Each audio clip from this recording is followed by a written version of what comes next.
क्या पढ़ रहे थे? वन।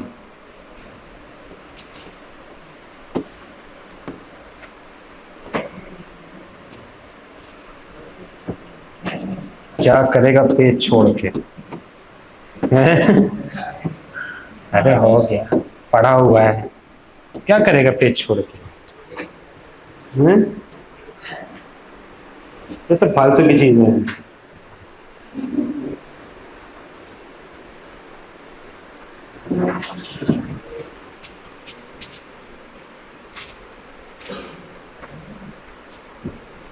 चलो, तो वन में क्या क्या हुआ?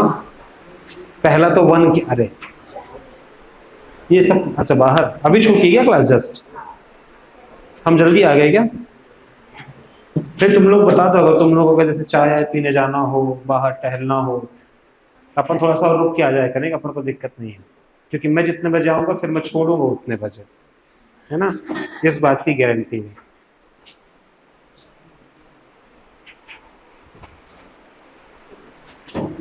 क्या था वन? एक अधिनियम पढ़ा था ना हमने, कि वन अधिनियम 1927 पढ़ा था, और उसके अनुसार हमने कहा था कि भूमंडल का वह भाग जो किससे ढका हो, वृक्षों से जो ढका हो, वही तुम्हारे लिए क्या है? वन है। यानी वृक्षों का समूह ही क्या है? वन है। जिसके लिए हमने कहा कि इसके लिए, इससे संबंधित हमने कहे थे कुछ आंकड़े तैयार किए जाते हैं, और आंकड़े तैयार करने का मतलब काम किसका? भारतीय वन सर्वेक्षण संस्थान किसका? देहरादून का। तो इसके मतलब वन सर्वेक्षण संस्थान जो है, इसके लिए आंकड़े जारी करेगा, जो कहाँ है? देहरादून में है। और ये प्रत्येक कितने वर्षों के बाद? 2 वर्षों के बाद ये अपनी रिपोर्ट को क्या करता है? जारी करता है। इसने अपनी पहली बार रिपोर्ट जारी करी थी 1987 में, और इस 1987 के आधार पर कहा जाता है कि अभी जो वर्तमान में वन रिपोर्ट चल रही है 2021 की, ये भारत की कौन से नंबर की रिपोर्ट निकली? 17वें नंबर की रिपोर्ट है, 17th नंबर की। जिसके आधार पर यह कहा गया कि मध्य प्रदेश का जो टोटल वन क्षेत्रफल है वो 77,492.60 वर्ग किलोमीटर है। जो टोटल मध्य प्रदेश के क्षेत्रफल का कितना? कुछ नहीं याद है? ये पढ़ा तो दिया था। 25.14 नहीं, 14 बोलते हैं। ये तो स्कूल में सिखाया जाता है ना। तो 25.14% टोटल मध्य प्रदेश के क्षेत्रफल का ये है। मतलब हमारे यहाँ पर 33% से क्या है? कम है। पक्का? फिर इसके बाद हमने कही थी कि जो 2021 की जो रिपोर्ट है, इसमें देखी गई है 2019 की तुलना में कुछ वृद्धि, और कहा कि 2019 की तुलना में जो मध्य प्रदेश का क्षेत्रफल में जो वृद्धि हुई है, वो कितने वर्ग किलोमीटर की वृद्धि है? 10.11 वर्ग किलोमीटर की वृद्धि, या प्रतिशत में 0.003%। और देखा गया कि सर्वाधिक वृद्धि कहां? तो सर्वाधिक वृद्धि हुई कहां? बालाघाट। और न्यूनतम कहां हुई? हाँ, तो वृद्धि पूछ रहा हूं 2019 की तुलना में, तो वृद्धि सबसे ज्यादा भिंड में हुई है। कल बात करी थी 120 वर्ग किलोमीटर की वृद्धि। और न्यूनतम कहां हुई है? तो बड़वानी में। कितनी? लगभग लगभग 23 वर्ग किलोमीटर की क्या हुई है? वृद्धि हुई है। और वन क्षेत्रफल के आधार पर, वन क्षेत्रफल के आधार पर मध्य प्रदेश कौन से नंबर पर है? पहले नंबर पर है। फर्स्ट नंबर में आता है मध्य प्रदेश। मतलब क्षेत्रफल में वन सबसे ज्यादा कहां है? तो मध्य प्रदेश में। फिर देखा कि अगर एमपी में अगर पूछता है कि सर्वाधिक वन कहां पाए जाते हैं, तो सर्वाधिक वन, न्यूनतम वन कहां है? सर्वाधिक वन कम से कम 3-3, 4-4 नाम याद रखना। तो सबसे ज्यादा जो वन है हमारे यहाँ पर कहाँ है? बालाघाट में। बालाघाट के बाद अगर कोई दूसरा नाम आता है तो वो है तुम्हारा क्या? छिंदवाड़ा। छिंदवाड़ा के बाद अगर कोई तीसरा नाम आता है तो वो है बैतूल। फिर इसके बाद शिवपुर आता है, शिवपुर के बाद सिवनी आता है, ऐसे करे कम से कम 4-4 नाम याद रख लेना, 5-5। न्यूनतम कहाँ देखा गया 1? तो न्यूनतम है भैया उज्जैन। उज्जैन के बाद दूसरा नंबर है शाजापुर, शाजापुर के बाद तीसरा नाम है रतलाम। बाकी फिर राजगढ़ भी है ना, हरदा भी है, ये सब है, पर हमारे लिए 3-3 नाम ये हो जाए। ये किसके आधार पर है? ये क्षेत्रफल के आधार पर हम बात कर रहे हैं।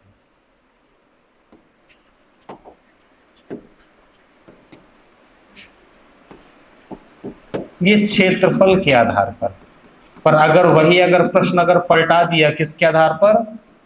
प्रतिशत के आधार पर, तब क्या करोगे? तो प्रतिशत के आधार पर सर्वाधिक और न्यूनतम, तो सर्वाधिक में कौन रहेगा? तो बालाघाट ही रहेगा प्रतिशत में भी, पर लेकिन दूसरे नंबर में चेंज होकर के दूसरा नंबर आ जाएगा तुम्हारा शिवपुर और तीसरा नंबर आ जाएगा तुम्हारा मंडला। तो ये 3 है, बालाघाट, शिवपुर और मंडला। तो क्षेत्रफल में हो गए कौन कौन से? बालाघाट, छिंदवाड़ा और बैतूल, और क्षेत्रफल में हो गए बालाघाट, शिवपुर, मंडला। न्यूनतम में उज्जैन, शाजापुर, रतलाम। तो यहाँ भी न्यूनतम में वही रहेंगे जो हमारे तीनों के तीनों हैं, उज्जैन, शाजापुर और रतलाम। पक्का? तो ये हो गया था हमारा। फिर बात आती है, हमने फिर आधार में क्या बनाया था कि हमसे पूछ रहे थे कि वनों से क्या कुछ लाभ हो सकते हैं? कुछ लाभ हो सकते हैं क्या? तो लाभ, कौन कौन से लाभ देखते हो वनों से?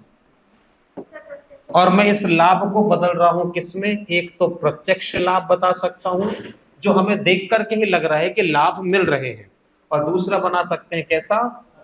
अप्रत्यक्ष लाभ। अप्रत्यक्ष लाभ जैसे कौन कौन से? अप्रत्यक्ष लाभ जैसे कौन कौन से? प्रत्यक्ष में जैसे कौन कौन से बोले? हाँ चालू, क्यों बंद करना है? नहीं, बंद नहीं करना है, चेक करवाना था कि कंडीशन कैसी। नहीं, कूलिंग तो अच्छी खासी है आज, है ना?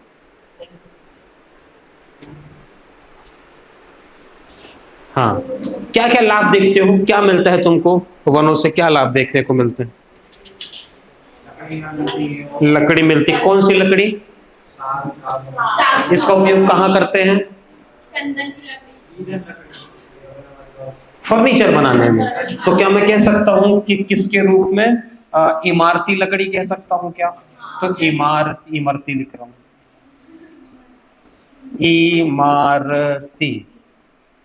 इमारती, हाँ, इमारती लकड़ी मिलती है हमको वनों से। और क्या देखते हो वनों से जो प्रत्यक्ष तौर पर लाभ दिख रहे हो? औषधि मिलती है। औषधि के रूप में जैसे क्या मिलता है वनों से? महुआ मिलता है, औषधि बनती है इसकी सफेद वाली। हाँ, जिसको तुम पी लो फिर मतलब मजाल है कि तुमको कोई रोग हो जाए। हाँ? मतलब खाद्य सामग्री मिल जाती है। ठीक है, तो खाद्य सामग्री मिल जाती है, बहुत बढ़िया। और उद्योगों के लिए कच्चा माल मिल जाता है। ठीक है, और सांस लेने के लिए ऑक्सीजन मिल जाती है, प्रत्यक्ष रूप से मिलती है। तो वो अप्रत्यक्ष में आ जाएगा कि कुल मिला के मैं कह सकता हूं कि वन या तो कह लो कि कार्बन का क्या करते हैं? अवशोषण करते हैं और ऑक्सीजन प्रदान करते हैं। बिल्कुल अप्रत्यक्ष में आ जाएगा कि मानसून को क्या करते हैं? प्रभावित करते हैं। और पर्यावरण संरक्षण लिख दूं? क्या कर दूं? पर्यावरण क्या? पर्यावरण शुद्धिकरण, जैव विविधता का संरक्षण हो जाता है, बिल्कुल। और क्या मृदा अपरदन रोकने में सहायक है? तो बढ़िया, मृदा अपरदन रोकने में सहायक। और ठीक है, चलो, तापमान नियंत्रण में सहायक। और हैं? लाभ लाभ लाभ। तो जनजातीय कह सकते हैं जनजातियों के जीविकोपार्जन के लिए, कि जो जनजातियां हैं जनजातियों के जीविकोपार्जन के लिए, मतलब उनके जीवन यापन के लिए वन बड़े उत्तरदायी हैं। क्योंकि हम पढ़ेंगे जब जब जनजाति पढ़ोगे तो उसमें आता है कि जनजातियों के पास ना तो जमीन है तो खेती बाड़ी तो हो नहीं सकती है, तो इनका साधन ही है क्या, एक तो झूम कृषि कर सकते हैं, शिकार कर सकते हैं, या वन से जो कुछ भी मिल रहा है उसका क्या करते हैं, संग्रहण करते हैं, जीवन का यापन करते हैं। और प्राकृतिक आवास कह सकते हो, जीव जंतुओं के लिए प्राकृतिक आवास का निर्धारण हो जाता है। और कैसा प्राकृतिक आवास हमें प्रत्यक्ष रूप से दिखाई दे रहा है। अब वन हम कह रहे हैं जैव विविधता का संरक्षण, या इसे कह देते हैं क्या, पारिस्थितिकी तंत्र संतुलन। ये दिखेगा नहीं तुम्हें ना, ये तुम्हें प्रत्यक्ष रूप से दिख रहा है। प्राकृतिक आवास, अगर वन है तो घोंसले बनेंगे, चिड़िया रहेगी। अब चिड़िया रह रही है तो एक नहीं होगी, उसकी अलग अलग प्रजातियां होंगी, तो वो कैसा, जैव विविधता का संरक्षण। और क्या घूमने नहीं जाते हो कभी वन वगैरह में, अरे जाते हो क्या, तो क्या कह सकते हो, प्राकृतिक पर्यटन। हाँ, और क्या मिलता है, क्या आज भी जलाने के लिए कई क्षेत्र ऐसे हैं जो लेकर के आते हैं जंगल से क्या, लकड़ी, तो क्या ईंधन के रूप में प्रयोग नहीं होता है, तो कह सकते हो ईंधन के रूप में।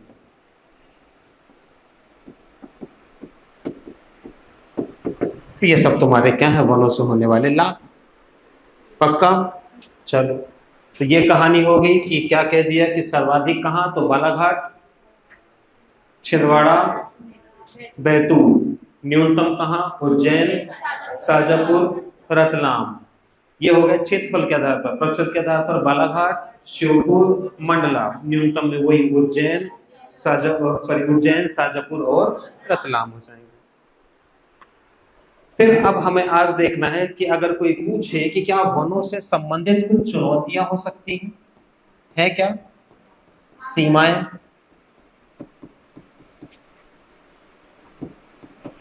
जैसे सचिन की एक थी, जब यहाँ पर ढेर सारी सीमाएं।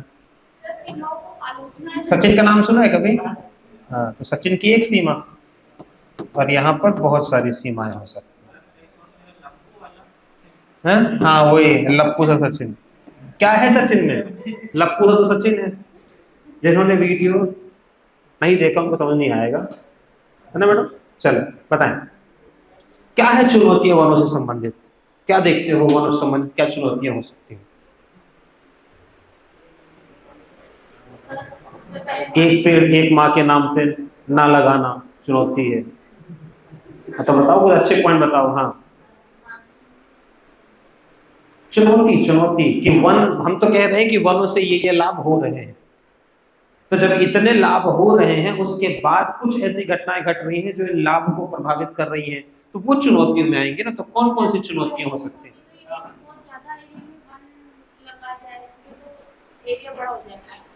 मैं चुनौती पूछ रहा हूँ, तो क्या चुनौती मतलब कि क्या समस्याएं हैं वनों के सामने, क्या अंधाधुंध चल रही है कटाई वनों की, तो काहे नहीं बोल पा रहे। और क्या तुम्हारा लगातार बढ़ रहा है क्या नगरीकरण बढ़ रहा है, तो नगरीकरण भी बढ़ रहा है। नगरीकरण बढ़ रहा है, अच्छा है, पर हम ह्रास किसका कर रहे हैं, वनों का। हालांकि ऐसा संभव है ही नहीं कि विकासात्मक कार्य और एनवायरनमेंट दोनों को तुम साथ में लेके चलो, एक बढ़ेगा तो एक को नुकसान होगा ही होगा। तो ये चुनौती है। हाँ, हम चाहें तो अपना सकते, कैसा, नियोजित प्रकार का नगरीकरण अपना सकते हैं। और क्या चुनौती है, झूम कृषि कह लो, झूम कृषि कह लो कि जो जनजातियों द्वारा की जा रही है वो झूम कृषि, फिलहाल में इसको सरकार ने कर दिया है बंद। अब सरकार खुद जनजातियों को भूमि आवंटित करती है कि आप इन क्षेत्रों में जाकर क्या कर सकते हैं, अपनी खेती बाड़ी शुरू कर सकते हैं। और औद्योगिकरण कह सकते हैं, बिल्कुल आ जाएगा। और अरे बोलो यार, कि मैं ही बोलूं? तो ये क्या है? नगरीकरण। चल ठीक है, अब बोल रहा है तो लिख देता हूँ, विकासात्मक कार्य। और किसका? तो विकासात्मक में आ गया ना। और अरे कुछ बोलो देवियों और देवताओं। एक ही देवता बोल रहा है, बाकी देवता काहे चुप है? बता हिमांशु एक आध पॉइंट।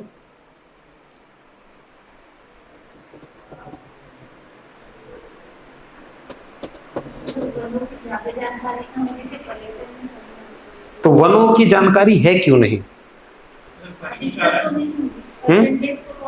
नहीं, पर मैं पूछ रहा हूं कि ऐसा क्यों?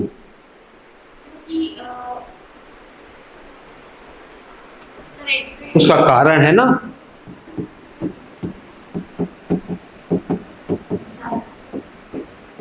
संचार और क्या? परिवहन। अब संचार और हमारे पास में अगर सही तरीके से परिवहन नहीं है तो हम क्या कर सकते हैं? अगर कहीं पर अगर ये मान लेते हैं कि अवैध तरीके से कटाई भी चल रही है, कैसे बताओ? जो जंगल वाले क्षेत्र हैं, जंगल में घुस के देखो, नेटवर्क ही नहीं है, आवागमन के साधन ही नहीं है। तो इसके कारण मैं ये भी कह सकता हूं कि वन संबंधी जो कानून है उनका सही तरीके से, या ये कह सकते हो प्रभावी ढंग से उनका लागू ना हो पाना। कि अगर हमारे अगर कोई क्षेत्र में अगर किसी, अगर हमने रेंजर को बिठा के रखा है, फॉरेस्ट रेंजर को, तो उससे साठगांठ हमने करी और वनों की कटाई शुरू कर देते हैं। शिकार भी एक बहुत बड़ी समस्या है, शिकार हो रहा है। हाँ, ये सारे के सारे पॉइंट निकल के आ जाते हैं चुनौतियां। पक्का? और अगर चुनौतियां हैं तो प्रयास तो अपन बाद में पढ़ने ही वाले हैं, पर अभी मैं प्रयास ना बता करके अगर मैं बताना चाहूं, अगर आप लोगों से पूछूं कि क्या समाधान हो सकते हैं, मैं पूछ रहा हूं इतनी सारी चुनौतियां हैं तो समाधान क्या?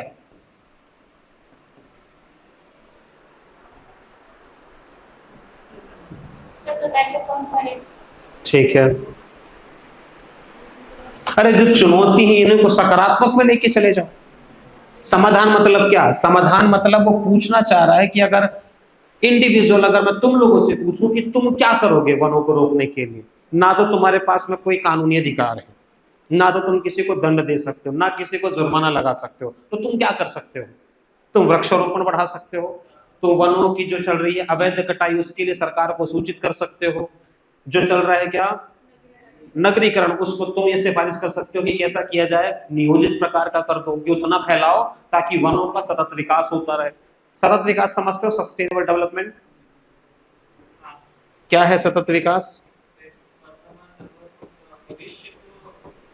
हाँ, कि भविष्य को ध्यान में रखते हुए कोई से भी काम करो। अगर आज की डेट में अगर तुम्हारे पास कुछ चीजें उपलब्ध हैं तो तुम उनका उपयोग करो, पर जो आगे आने वाली भी पीढ़ी है तो उसके लिए बचा के रखो।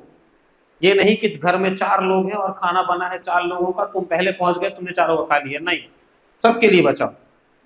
हाँ, तो सस्टेनेबल डेवलपमेंट वो सतत विकास। और तो ये सारे जो सकारात्मक, जो हमारे कैसे पक्ष है नकारात्मक, उनको तुमसे पूछ रहा है कि तुम व्यक्तिगत स्तर पर क्या करोगे, तो कर सकते हो। पक्का आ रहा है समझ में? बोलना,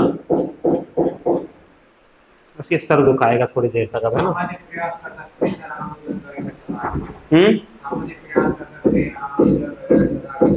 क्या रुक, एक दो मिनट रुक जाओ। हाँ, सामाजिक प्रयास कर सकते हैं, आंदोलन वगैरह चला के लोगों को जागरूक करके जन जागरूकता फैला दूं, मैं ऐसा कह सकता हूँ, जन जागरूकता फैला दूं, बिल्कुल फैला सकते हो।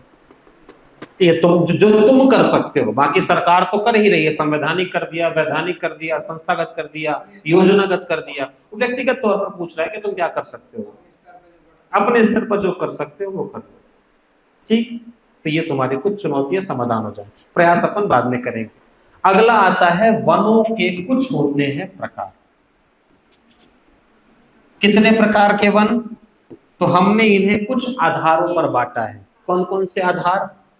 एक तो हमने बनाया था शासकीय आधार पर वन, और शासकीय आधार पर वन होते हैं कितने? 3 भैया। एक को हम कहते हैं आरक्षित वन, आरक्षित, दूसरे होते हैं संरक्षित, और तीसरे होते हैं अवर्गीकृत। 3 ये हो गए। दूसरा आधार हमने बनाया किसके आधार पर? जलवायु के आधार पर। कौन कौन से होते हैं जलवायु के आधार पर? जलवायु के आधार पर भी भाई साहब 3। एक होता है कैसा? उष्णकटिबंधीय शुष्क वन, उष्णकटिबंधीय पर्णपाती वन, और उष्णकटिबंधीय अर्धपर्णपाती वन। पक्का? तीसरा आधार देखो, तीसरा आधार हमने बनाया किसके आधार पर? प्रादेशिक आधार पर। प्रादेशिक आधार पर कौन कौन से? तो 3 है। एक तो है कौन सा? श्योपुर मुरैना बेल्ट, श्योपुर मुरैना क्षेत्र। दूसरा हमने बनाया विंध्य कैमूर क्षेत्र, और तीसरा हमने बनाया नर्मदा घाटी व सतपुड़ा मैकल श्रेणी।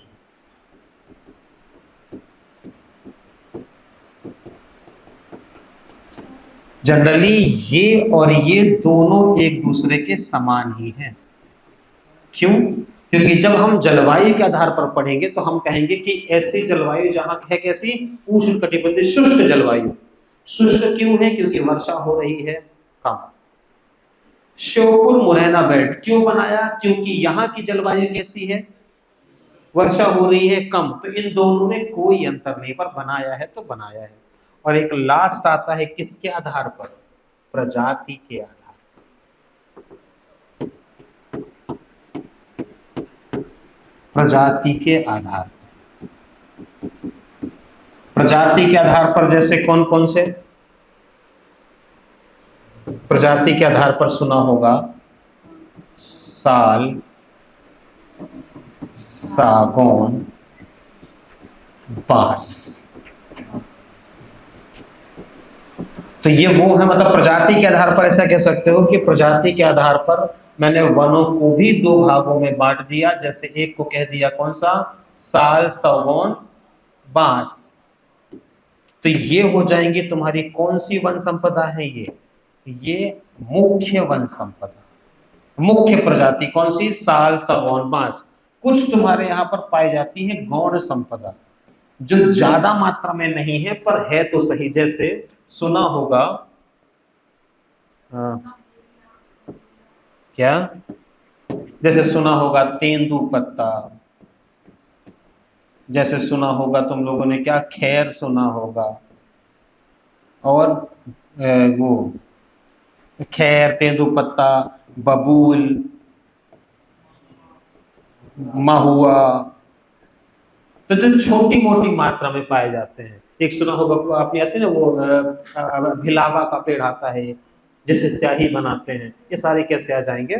गौण वन संपदा। जो ज्यादा मात्रा में नहीं है तो गौण में जो मेन है, जो सर्वाधिक मात्रा में, जैसे साल, सागौन, बांस, इन 3 को रखा इसमें, बाकी को हमने रख दिया है उस पर। पक्का? एक एक करके उठाएं। सबसे पहले रहे किसके आधार पर? शासकीय आधार पर।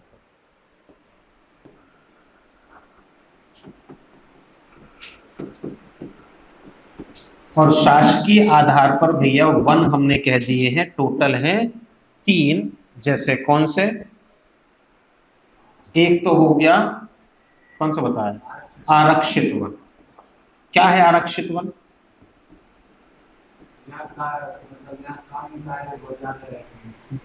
हाँ, अरे मैं पूछ रहा हूँ आरक्षित वन क्या होते, तो क्या बता रही है?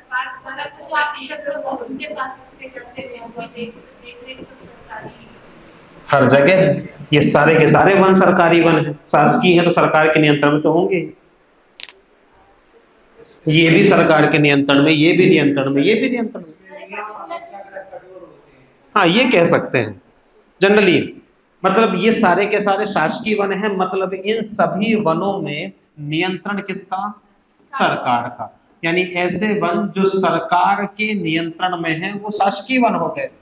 तो आरक्षित वन से आप ये समझो कि ऐसा वन क्षेत्र जो सरकार के नियंत्रण में है और यहाँ पर जितनी भी मानवीय गतिविधियां होती हैं वो सारी की सारी क्या होंगी?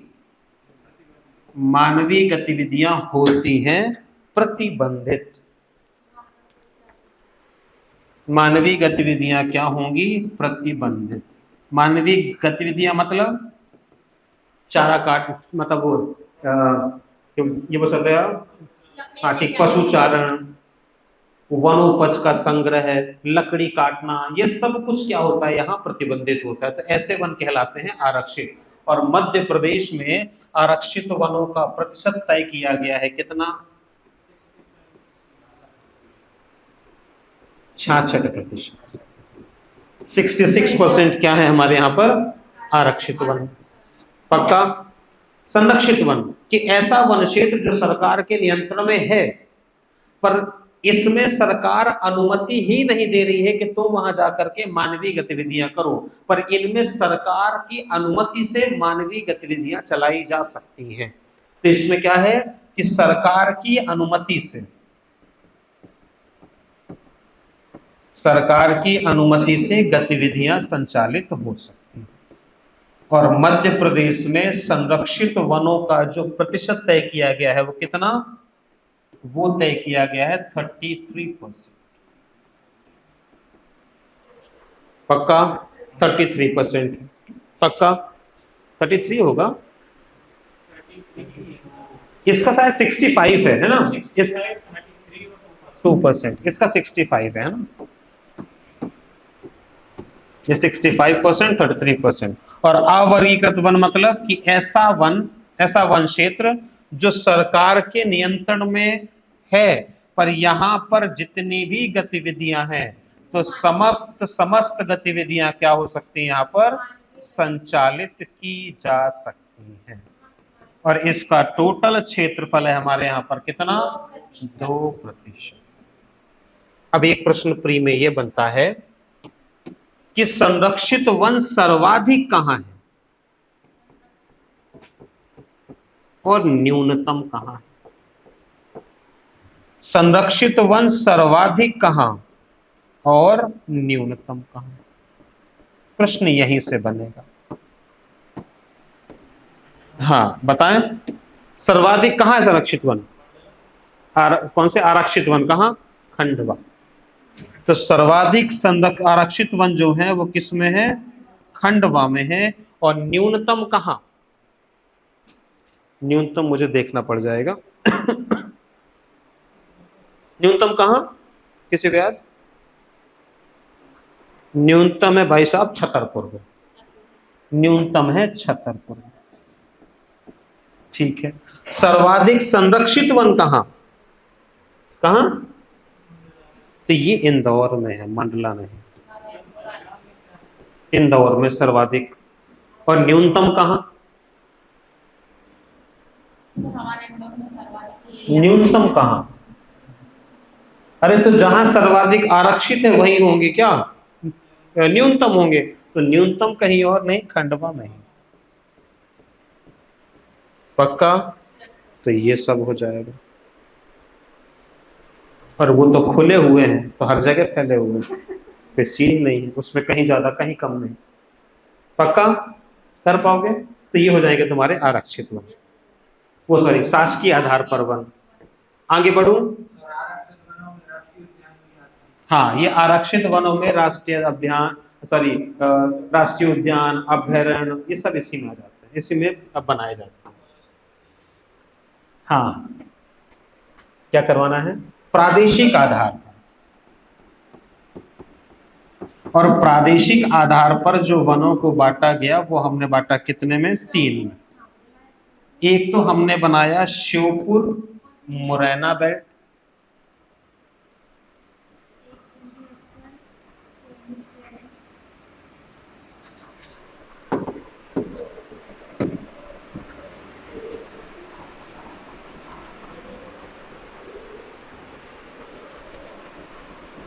ये जादू करने में मजा आता है। हाँ,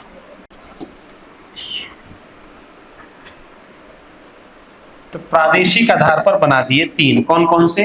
एक तो हमने बनाया भैया श्योपुर मुरैना बेल्ट, जिसके अंतर्गत मध्य भारत का पठार पूरा आ जाता है। हाँ, दूसरा हमने बनाया कौन सा? विंध्य कैमूर क्षेत्र,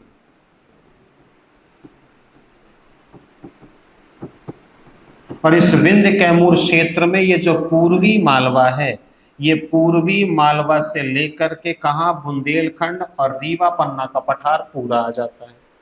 और एक हमने बना दिया कौन सा? सतपुड़ा, नर्मदा व सतपुड़ा मैकल श्रेणी, ये पूरा का पूरा बेल्ट हमने इसमें डाल दिया है, इस पे डाल दिया है। क्यों डाला होगा? ये आधार क्यों बनाया होगा? वर्षा के आधार पर। इनका आधार बनाया ही केवल किसके आधार पर है? वर्षा के आधार पर। वर्षा के आधार पर बना दिया। और वर्षा कैसे तय हो रही है? कि वहां की जलवायु कैसी होगी। तो यहाँ की जो जलवायु वो है कैसी जलवायु? शुष्क जलवायु, उष्णकटिबंधीय शुष्क जलवायु है। यहाँ की कैसी है? उष्णकटिबंधीय, मतलब यहाँ के जो वर्षा के आधार पर कर रहे हैं कि जैसे अगर इसका माने तो इसकी वर्षा कितनी है? 55 से लेकर के कितने सेंटीमीटर? 75 सेंटीमीटर। तो यहाँ जैसे वन पाए जाएंगे वो कैसे वन पाए जाएंगे? शुष्क वन पाए जाएंगे। दूसरा हमने कह लिया यहाँ वर्षा हो रही है भाई साहब कितनी? 75 सेंटीमीटर से लेकर के 120 सेंटीमीटर तक पहुंच जाती है। जहां वन कैसे पाए जा रहे हैं? पर्णपाती वन पाए जा रहे हैं। और यहाँ पर वर्षा कितनी हो रही है? 120 से कह लो, यहाँ पर कह लो 100 से लेकर के 150 सेंटीमीटर तक। और यहाँ पर वन कैसे पाए जाएंगे? अर्धपर्णपाती। क्या हो गया रितेश भाई?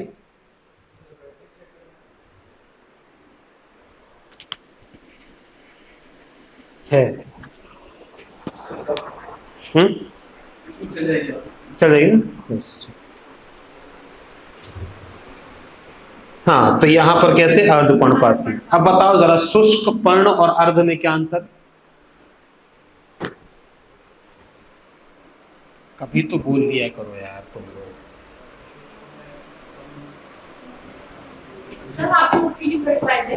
हाँ, क्या पाए जाएंगे बेटा?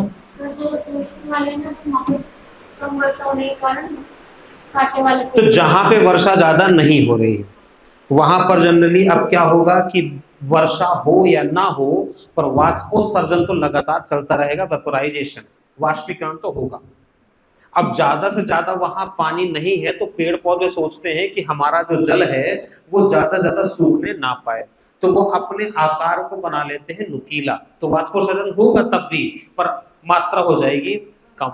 जिनके पत्ते जितने ज्यादा होते हैं बड़े, और अगर वर्षा वहां ज्यादा नहीं हो रही है तो गर्मी के दिनों में देखना वो अपने सारे पत्ते गिरा देते हैं। तो कैसे वन? पर्णपाती वन, सारे पर्ण गिरा दे रहे हैं। अर्धपर्णपाती तो कई ऐसे वन होते हैं जो अपने आधे पत्ते गिरा देते हैं और आधे पत्ते बचा लेते हैं। कई बार तुम लोग अगर खेत घूमने गए होंगे तो खेतों में कई बार अमरूद का पेड़ लगा होता है। कहाँ पर? मेढ़ में, खेत के बाजू में लगा के रखते हैं अपन लोग कि भूख लगी वही खा लेंगे तोड़ के। तो जो खेत का अमरूद होता है और जो तुम्हारे घर में लगा होगा जो अमरूद, दोनों का टेस्ट अलग अलग होता है। खेत वाला जो अमरूद होता है वो बड़ा ही हार्ड होता है, उसके अंदर के बीजे बहुत टाइट होते हैं और उसके अंदर का जो गूदा होता है, जो मेन पार्ट, वो एकदम होता है ना, ऐसा हो सकता है कैसे, मतलब कड़क होता है। पर लेकिन जो घर में लगा होता है उसमें दाने होते हैं छोटे छोटे। खेत वाले में दाने थे बड़े, यहाँ छोटे छोटे, और अंदर का मटेरियल सॉफ्ट होता है। क्यों? पानी। वाष्पोत्सर्जन खेतों में हो रहा है, उनको पानी देने वाला कौन है? जो घर में लगा होता है। डेली पानी डाल देते हैं, या तो खुद डालेंगे या हम एक बना देते हैं क्या, नाली जैसा, कि घर का पानी वहां जाता रहे, इनको पानी प्रॉपर मिल रहा है, वाष्पोत्सर्जन होता रहे तो होता रहे। और जो खेत में होते हैं वो वाष्पोत्सर्जन को बचाने के लिए अपने अंदर चीजों को कर लेते हैं हार्ड, तो वहां खेत के कैसे हो जाते हैं? थोड़े से कठोर टाइप के बन जाते हैं। तो ये हो जाए किसके आधार पर? जलवायु के आधार पर। यही अगर मैं कह दूं प्रादेशिक आधार पर, तो श्योपुर मुरैना बेल्ट ये कौन सा हो गया, चलिए ये मैं किसके आधार पर बता रहा हूँ, प्रादेशिक आधार पर, ठीक है। अगर ये मैं कह दूं जलवायु के आधार पर, तो उष्णकटिबंधीय शुष्क जलवायु, अरे हाँ कि ना, उष्णकटिबंधीय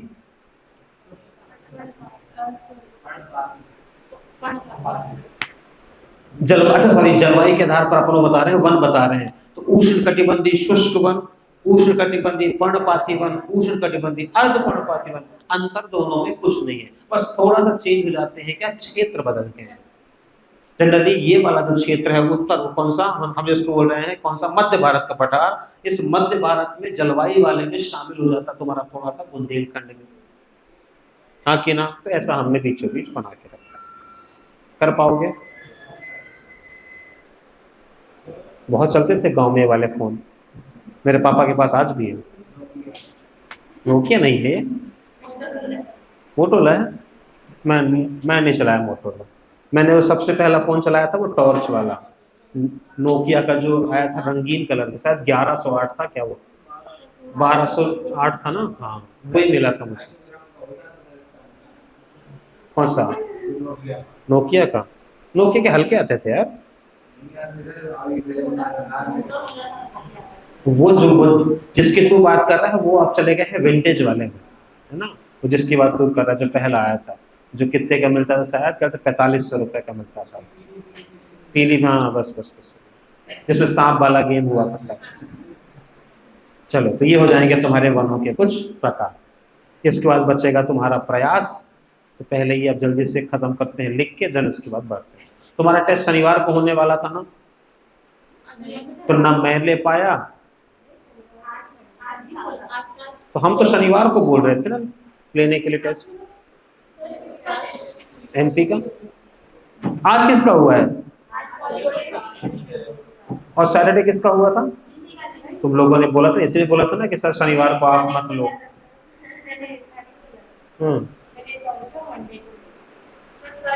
हिमांशु, ऐसे ही मुझे बोला गया था ना कि सर मतलब एक टेस्ट और है ना, ऐसे ही बोला गया था।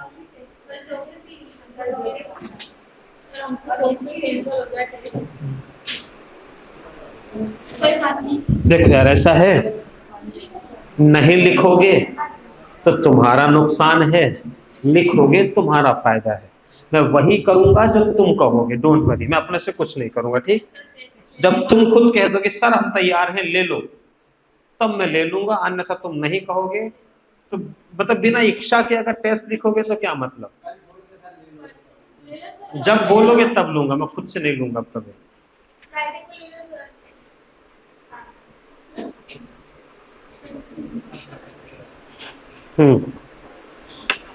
कहाँ पे छोड़ा था,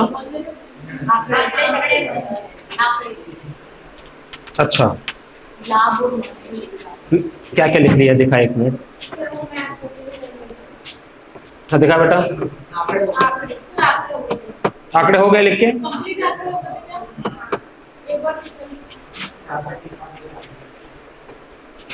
कौन कौन से आंकड़े हो गए हैं,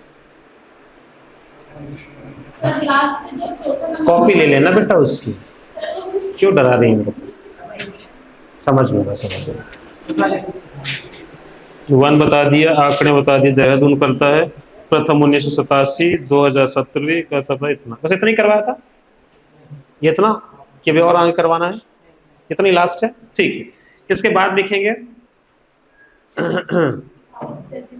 इसके बाद लिखेंगे 2019 की तुलना में, हाँ अगला पॉइंट आंकड़ों में ही चल रहा है, 2019 की तुलना में 2021 में कुल वन क्षेत्र में वृद्धि, कुल वन क्षेत्र में वृद्धि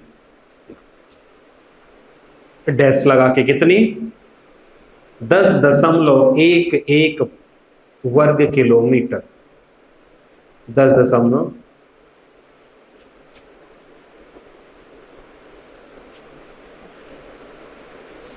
वही ब्रैकेट में लिख लेना, प्रतिशत में कितनी, 0.003%।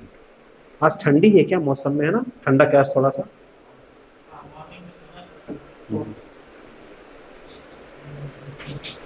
तूने छोड़ दिया रूम, फिर चेंज कर लिया, कहाँ आ गया? ठीक, तुम लोग कैसे आते हो बेटा उतनी दूर से? पैदल पैदल पैदल पैदल?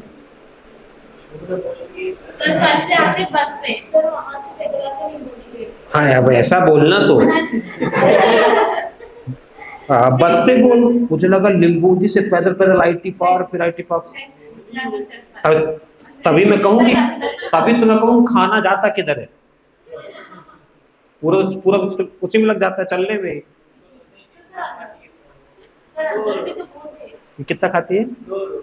बहुत है सर, बहुत है। जीने के, वो जीने के लिए खाती है, हम खाने के लिए जीते हैं। चलो, कितने परसेंट? 0.003%। ठीक है, नेक्स्ट पॉइंट।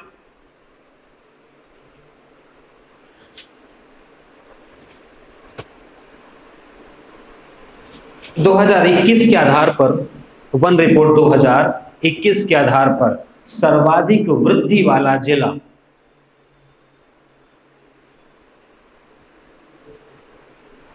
कौन सा? तो भिंड, 120 वर्ग किलोमीटर, 120।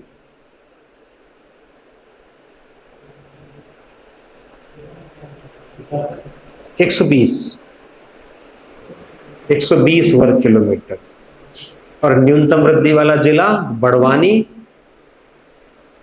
23.6 वर्ग किलोमीटर, 23.6 वर्ग किलोमीटर।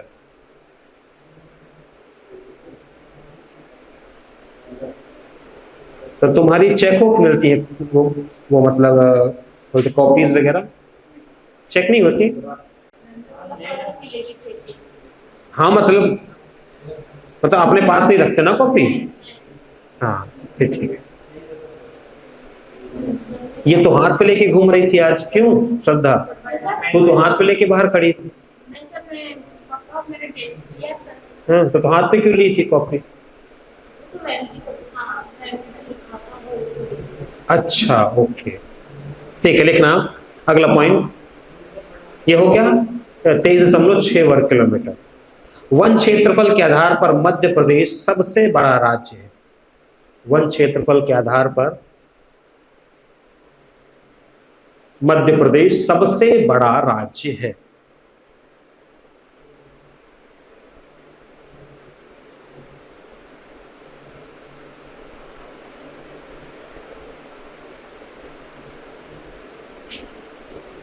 ठीक है, नेक्स्ट पॉइंट। क्षेत्रफल के आधार पर मध्य प्रदेश में, क्षेत्रफल के आधार पर मध्य प्रदेश में वनाच्छादित जिले, मध्य प्रदेश में वनाच्छादित जिले दो वर्गों में बांट देना, एक तरफ सर्वाधिक, एक तरफ न्यूनतम। एक तरफ सर्वाधिक, दूसरी तरफ न्यूनतम।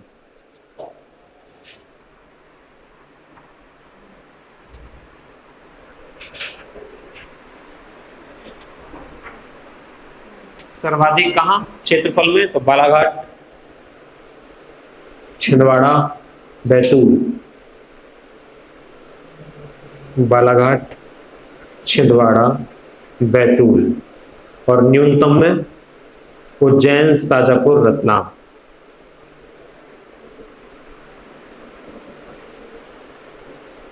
उज्जैन, शाजापुर, रतलाम।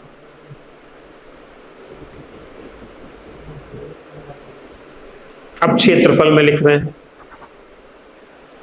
क्षेत्रफल में कौन सा? तो एक तरफ सर्वाधिक, एक तरफ न्यूनतम।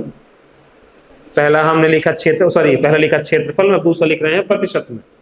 उसमें बना लेना, एक तरफ सर्वाधिक, एक तरफ न्यूनतम। सर्वाधिक कहाँ? बालाघाट, श्योपुर, मंडला। बालाघाट, श्योपुर, मंडला।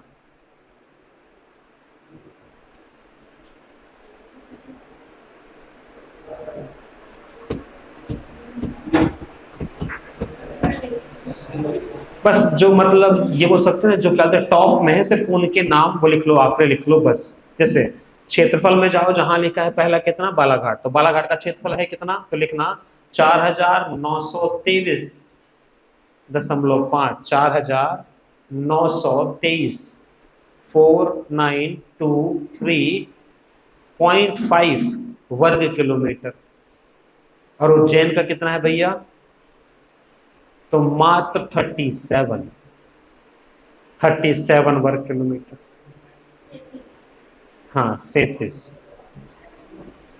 और क्षेत्रफल में वो सॉरी क्या प्रतिशत में, बालाघाट में लिखना 54%, 54%, 54, 54%। और उज्जैन का 0.6%, 0.6%। ठीक है, अब लिख रहे हैं बीचों बीच वनों से लाभ, वनों से लाभ, वनों से लाभ। ठीक है, तो इसको भी दो भागों में अपन तोड़ लेते हैं, प्रत्यक्ष और अप्रत्यक्ष। वनों से लाभ, प्रत्यक्ष और अप्रत्यक्ष। बालाघाट 54। ठीक है, लिखवाऊं कि लिख लोगे, लिखो, बंद करना है क्या, ठंड लग रही है, नहीं हो रहा, चल ही नहीं रहा, चल वो डाउन नहीं हो रहा ना टेम्परेचर। मेरे हाथों में डायरेक्ट हवा लग रही, पता नहीं कहां से आ रही, ऊपर तो लगा नहीं है, तो स्विंग बंद कर दो। चलो प्रत्यक्ष लाभ में लिखेंगे, लिखे हुए सब लिखना, इमारती, इमरती लकड़ी, इमरती लकड़ी।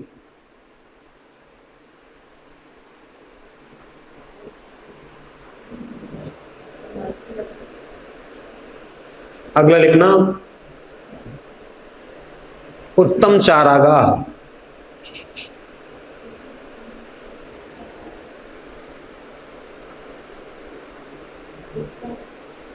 चारागाह।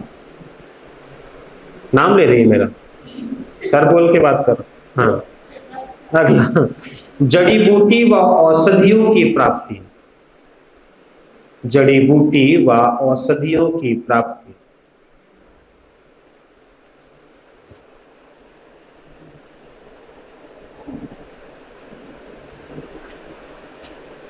रोजगार व खाद्य सामग्री, रोजगार व खाद्य सामग्री।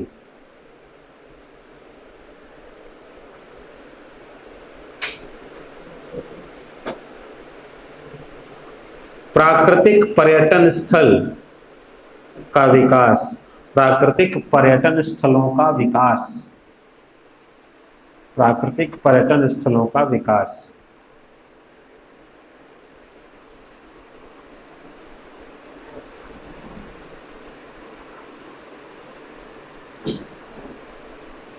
ठीक, अगला, प्राकृतिक आवास, प्राकृतिक आवास। वन्य जीवों का संरक्षण, वन्य जीवों का संरक्षण, जैसे राष्ट्रीय उद्यान, राष्ट्रीय अभयारण्य बनते हैं।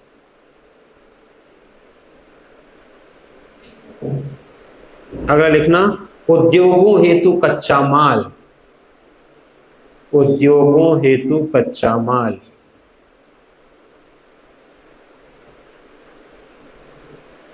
ईंधन की प्राप्ति, ईंधन की प्राप्ति।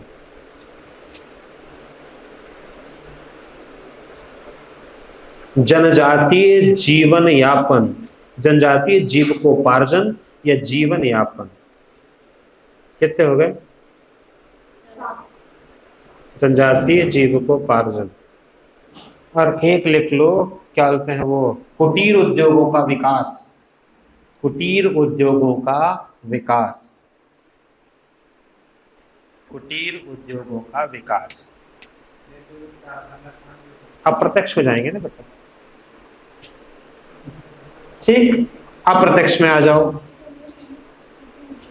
मानसून निर्धारण, मानसून निर्धारण,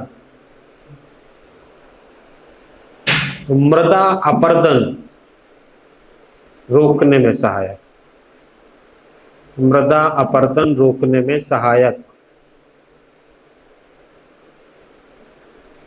अगला, जैव विविधता संरक्षण, जैव विविधता संरक्षण।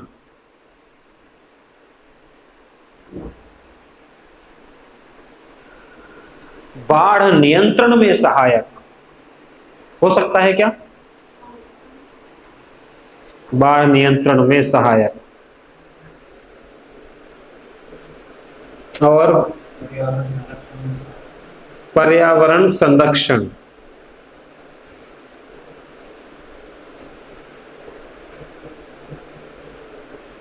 और बाकी तापमान नियंत्रण, और बाकी जो जो मन करे सब लिख लेना, अप्रत्यक्ष तो लिखना है।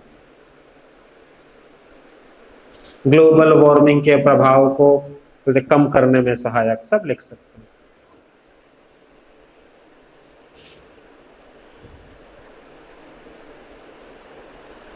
ठीक। चुनौतियां या समस्या या सीमाएं,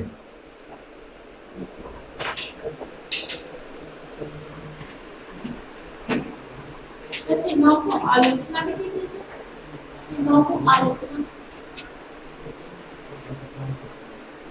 आ जाएगी।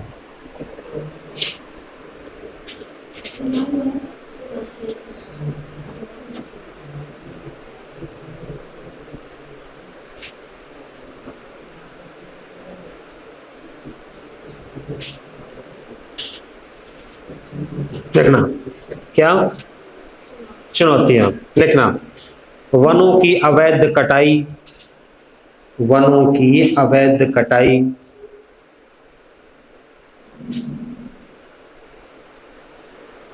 अनियोजित नगरीकरण, अनियोजित नगरीकरण,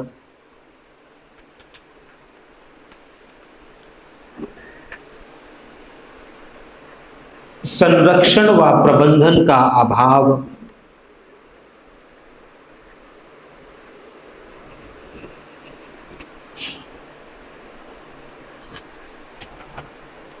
अनियंत्रित पशुचारण, अनियंत्रित पशुचारण,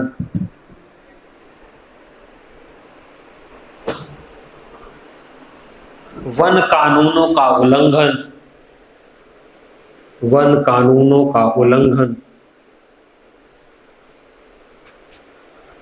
संचार व परिवहन का अभाव, संचार व परिवहन का अभाव,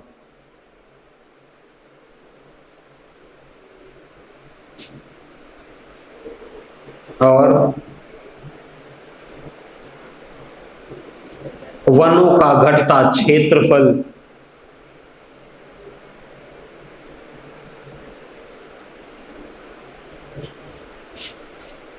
जनजातीय कृषि या झूम कृषि, जनजातियों द्वारा की जाने वाली झूम कृषि।